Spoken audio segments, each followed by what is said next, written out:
तो subject combination क्या करें, फॉर्म को लेके भी इशू है, क्या करें बच्चे? सबसे पहले तो आपको धन्यवाद जी।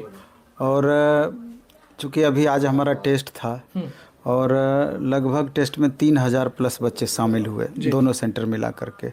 और कल सुबह यानी प्रत्येक रविवार को अभी जब तक एग्ज़ाम है free of cost test Ganga Ghat पर पटना कॉलेज के पीछे कदम घाट या काली घाट पर मॉर्निंग में 7 से 9 रखे हैं। तो जो भी पटना के छात्र चाहें तो वहाँ टेस्ट देने के लिए आ सकते हैं। 1 to 5, 6 to 8, 9, 10 तीनों क्लास का। तो 11-12 नहीं है, उसका TRE4 में हम रखेंगे, अभी समय ज़्यादा नहीं है। तो कल आकर दे सकते हैं, क्योंकि जितने अधिक बच्चे भीड़ में आकर टेस्ट देंगे उतना अधिक बच्चों के बीच अपना रैंक उनको पता चलेगा। तब कंपैरेटिवली पता चलेगा कि अभी हमारा तैयारी का लेवल क्या है। पूरा पटना पहुंच सकता है, जितने भी शिक्षक अभ्यर्थी पहुंच सकते हैं वहाँ पे? कम से कम 10,000 बच्चे वहाँ रहेंगे जी। तो आप समझ सकते हैं। और जो बाहर के छात्र हैं पटना से बाहर के, तो हमारा टेलीग्राम चैनल है प्लेटफॉर्म बाय नवीन कुमार सिंह। 10 बजे के बाद उस पर हम क्वेश्चन अपलोड भी कर देंगे। वो उसको डाउनलोड करके प्रिंट निकाल करके ईमानदारी पूर्वक बना लें उस सेट को। और जब हम मंडे को रिजल्ट पब्लिश करेंगे तो उसमें अपना रैंक देख लें उस भीड़ में कि हमारा कहाँ पहुँच पा रहा है। ईमानदारी पूर्वक कितना मेहनत करना है। हाँ, अब बात आती है, आप जो बोल रहे हैं कई सारे अभी इशू हैं। बिल्कुल। हाँ, पहला तो इशू है अटेम्प्ट को लेकर के। अगर वास्तविक में देखा जाए तो अटेम्प्ट तो होना ही नहीं चाहिए। इसमें जबरदस्ती का ये अटेम्प्ट लादा गया है बच्चों पर। जब आप जो है वो जबरदस्ती, हाँ, जब आप कंपटीशन लेकर के बच्चों का सिलेक्शन कर रहे हैं तो फिर अटेम्प्ट की बातें कहाँ से आ गई? और किसी स्टेट में ऐसा प्रावधान है क्या? ये बिहार में ही क्यों इसका हर तरह का? बिहार के बाहर कोई अटेम्प्ट वाला इशू नहीं। नहीं, टीचर में नहीं है। तो सब जितना भी प्रयोग करना है यहीं के बच्चों के साथ होना चाहिए। एक तो डोमिसाइल बड़ा मुद्दा है, लगातार बच्चे इसको उठाते रहे। हाँ, और एस्टेट उससे भी बड़ा मुद्दा। अभी आप दिसंबर में फॉर्म भरा लिए हैं और इन छात्रों को आप मौका नहीं दे रहे हैं। कितना बड़ा नाइंसाफ़ी इन छात्रों के साथ हो रहा है स्टेट वाले बच्चों के बीच। वो आप लगातार अभी देखेंगे कि स्टेट वाले छात्र दिन में 10 बार आते हैं, सर हमारा क्या होगा, हमारा जीवन बर्बाद हो गया, ये हो गया, वो हो गया। अब एस्टेट के साथ में सीटेट वालों को थोड़ा आस जगह है कि 15-17 तारीख तक में बताया जा रहा है रिजल्ट आ जाएगा, 23 तारीख लास्ट डेट है, उनको मौका मिल सकता है। DLED वाले अभ्यर्थी अलग परेशान हैं। 40,000 स्टूडेंट अभी डाइट में पढ़ाई कर रहे हैं। DLED वाले, उनको भी था कि अपेयरिंग में मौका मिलेगा। BEड वाले अलग परेशान हैं।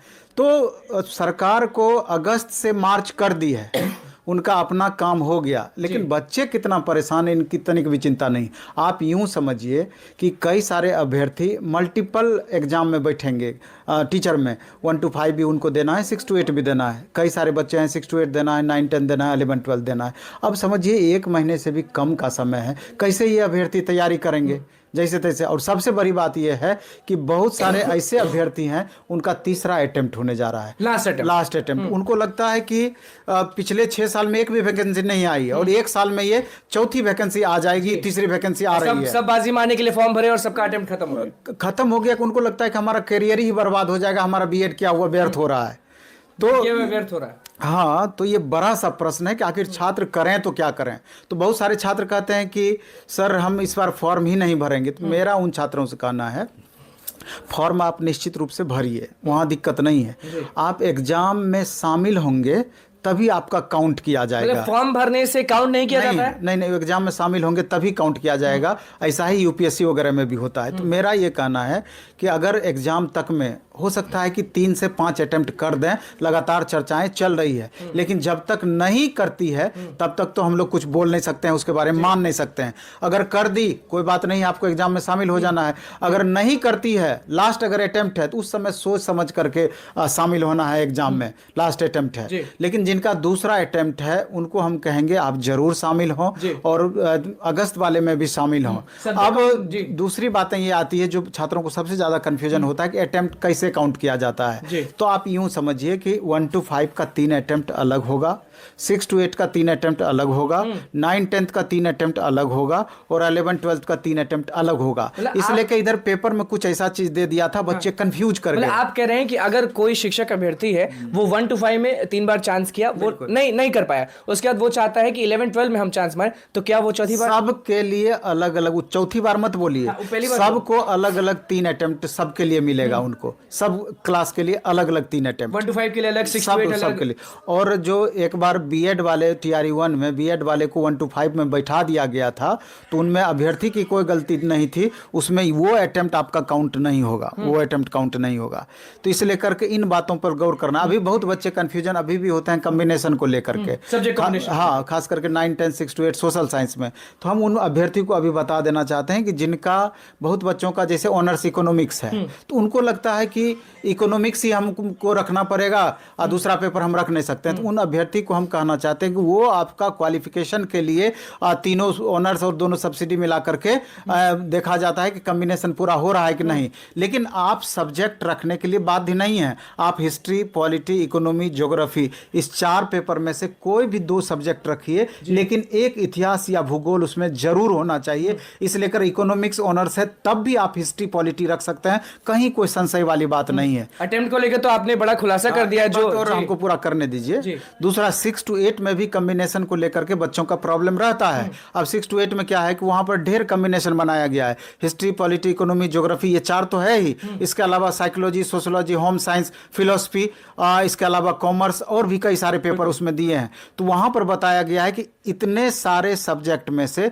कोई 2 सब्जेक्ट आपका है तो आप फॉर्म भरने का एलिजिबिलिटी रखते हैं। लेकिन सब्जेक्ट का वहां पर भी 6 to 8 में चयन करना है, तो वही 4 में से 2 पेपर चयन करना है, हिस्ट्री, पॉलिटी, इकोनॉमी, ज्योग्राफी में से कॉम्बिनेशन अपने हिसाब से बनाना है, लेकिन एक इतिहास या भूगोल जरूर होना चाहिए। और 6 to 8, 9, 10 अगर दोनों है तो एक कॉम्बिनेशन जो भी आप रखेंगे 6 to 8 या 9, 10 के लिए, अपने आप ऑटोमेटिक दोनों में सिमिलर कॉम्बिनेशन हो जाएगा। तो इन बातों पर एकदम खास करके ध्यान देना है। एक बात और बता देना चाहते हैं कि लैंग्वेज को लेकर के, जैसे कि अगर ऑनर्स अथवा सब्सिडी मिला के कोई लैंग्वेज सब्जेक्ट आपका है, लैंग्वेज का मतलब हुआ हिंदी, इंग्लिश, उर्दू, बांग्ला, कुछ भी, तो आप उसको मुख्य पेपर के रूप में आगे बढ़ा सकते हैं। हम बताए ऑनर्स और सब्सिडी, उसके अलावा की बात हम नहीं किए। एक ऑनर्स होता है, 2 सब्सिडी होता है, इसमें कहीं पर भी लैंग्वेज है तो आप लैंग्वेज पेपर के रूप में उसको आगे 6 to 8 या 9, 10 में बढ़ा सकते हैं, कहीं कोई इसमें दिक्कत वाली बात नहीं है। जी, तो आपने जो बताया ये सब चीज़, उसके बाद सबसे बड़ा मुद्दा ये है कि STET अपियरिंग वाले जो हैं वो बैठे हुए हैं कि उनको मौका मिलेगा कि नहीं। फिर बीएड वाले भी बैठे हुए हैं, डीएलएड वाले बैठे हुए हैं, उनका होगा कि मतलब मौका मिलेगा कि नहीं मिलेगा? नहीं, ये तो निर्णय सरकार का निर्णय अंतिम होगा। हम लोग तो आवाज ही उठा सकते हैं कि सरकार पर थोड़ा प्रेशर बने, सरकार हमारी बात को अगर थोड़ा सा भी सुन पाए, उनको अगर ये बातें समझ में आए तो निश्चित रूप से इनको मौका देना चाहिए, हम यही कह सकते हैं। लेकिन देगी कि नहीं देगी ये नीतिगत वाले खुश नजर आ रहे हैं। नहीं, सीटेट का तो अब दे दिया कि 15-17 तक में रिजल्ट आ जाएगा, इसलिए कि उन बच्चों का खुश होना स्वाभाविक है। सबसे ज्यादा ध्यान किस में देना है, क्योंकि आप भी जान रहे हैं कि अगस्त में परीक्षा होना था और अभी जल्दी हो रहा है, तो सबसे ज्यादा ध्यान किस तरफ देना है? ध्यान तो जिन बच्चों का 11-12 है तो निश्चित रूप से ऊपर के लेवल पे सबसे ज्यादा ध्यान देंगे, क्योंकि 40,000 प्लस वैकेंसी है। उसके बाद 9, 10, 6 to 8, 1 to 5, इसी हिसाब से अपना प्रायोरिटी वो फिक्स करेंगे, उसी हिसाब से उनको ध्यान भी देना चाहिए। लेकिन पढ़ना क्या होगा, होता है ना कि आप हमेशा कहते हैं कि ये चीज पढ़ लोगे तो बेड़ा पार हो जाएगा। नहीं, देखिए क्लास 6 to 12, अब देखिए 1 to 5 हो या 6 to 8 हो या 9, 10, 11, 12 छोड़ दीजिए, 1 to 5 हो, 6 to 8 हो, 9, 10, तो किसी का लेवल कम नहीं है, सबका लेवल उतना ही बढ़ा दिया है। आप TRE 1 में देख लीजिए 1 to 5 का लेवल, और जिस तरीके से चेयरमैन सर बोले हैं कि इस बार एक लेवल हम बढ़ा करके ही रखेंगे, तो स्टूडेंट को एनी हाउ, चाहे 6ठा 7वां का हो, 1 to 5 का हो, 9, 10 का हो, मिनिमम 12th लेवल तक तो उनको बेहतर करना ही होगा। इसलिए करके 6ठा से लेकर 12वीं तक का NCERT, SCERT दोनों पर अच्छी पकड़ आपको बनानी होगी। पकड़ अच्छी नहीं होगी तो फिर दिक्कत लटक जाएंगी। स्वाभाविक है, कंपटीशन ज़्यादा है, परेशानी बढ़ेगी।